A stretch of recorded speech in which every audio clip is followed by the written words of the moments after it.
বিএনপির এদেরকে নিতে হবে, ওদিকে জামাতে এনসিপি চলে গিয়েছে, ইসলামী শাসনতন্ত্র চলে গিয়েছে, তারপর আরও প্রায় 11টা দল, বিএনপির নেওয়া লাগবে, চুক্তিবদ্ধ হয়ে তারপরে করছে। ও কিন্তু নির্বাচনও জিতে নাই, ওখানে হাসান আল মামুন নির্বাচনে জিতেছে, সে হাসান আল মামুনকে সরায় তারপর ওরে দেওয়া হয়েছে।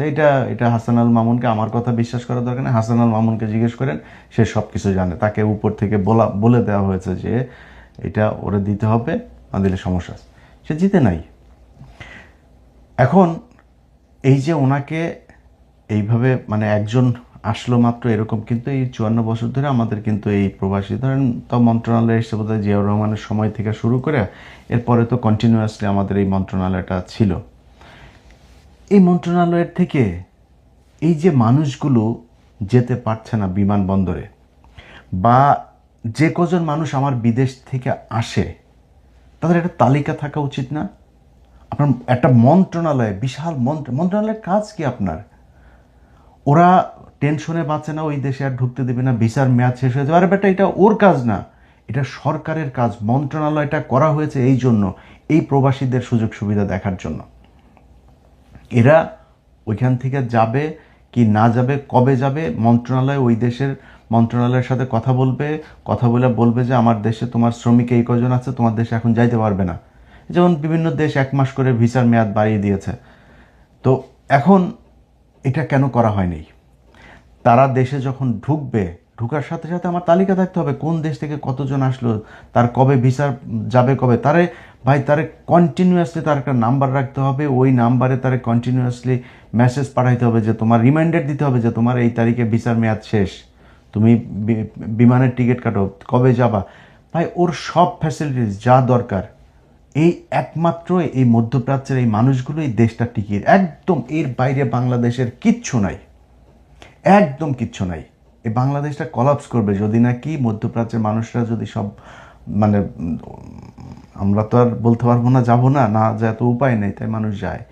মধ্যপ্রাচ্যের সরকারগুলো যদি বলে আমরা বাংলাদেশের মানুষ আনবো না, না খায় মারা যাবে, এই দেশটা জাস্ট পরের দিন শ্রীলঙ্কা হয়ে যাবে। এখন আমাদের বলা হয় যে আমরা হইলাম গিয়া বিশাল আকারের এক জাতির যুদ্ধ করে তারপরে আমরা বিশাল বাল ফালায় ফেলছি।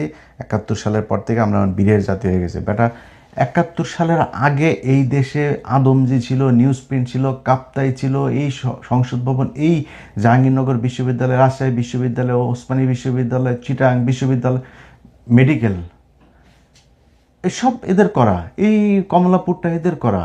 এই ভাই, এগুলি বাদ দেন, মানে অবকাঠামোর কথা বাদ দেন, যতগুলো মিল কল কারখানা ছিল পাকিস্তান আমলে সবগুলো বন্ধ হয়ে গিয়েছে। আমরা বীরের জাতি হয়ে তারপরে স্বাধীন হয়ে কি বাল ফালাইলাম? 2টা বাল ফালাইছি আমরা।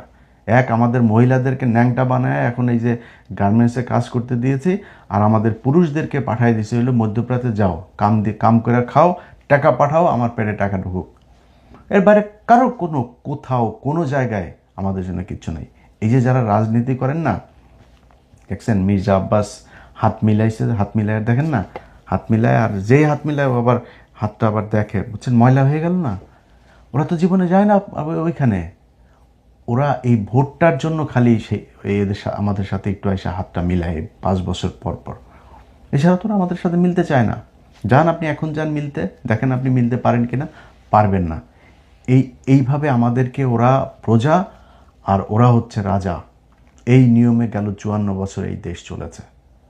এখন আপনারা যদি বলা হয় যে ভাই করণীয় কি, করণীয় আপনার হাতে, আপনাকে করতে হবে। আপনাকে এমন মানে শাসন ব্যবস্থার সাথে যারা আছে, যারা আপনাকে ওই চাকরের মতো ব্যবহার করবে, আর আপনি ব্যবহৃত হবেন হয়ে তারপরে তারে রাজা বানাবেন, রাজা বানাই দিয়ে তারপরে আপনি ফকিনের মতো পিছে পিছে চামচামি করবেন, এটা যদি আপনি মাইন্ড সেট আপ করে রাখেন, আপনি সারা জীবন এটাই করতে হবে।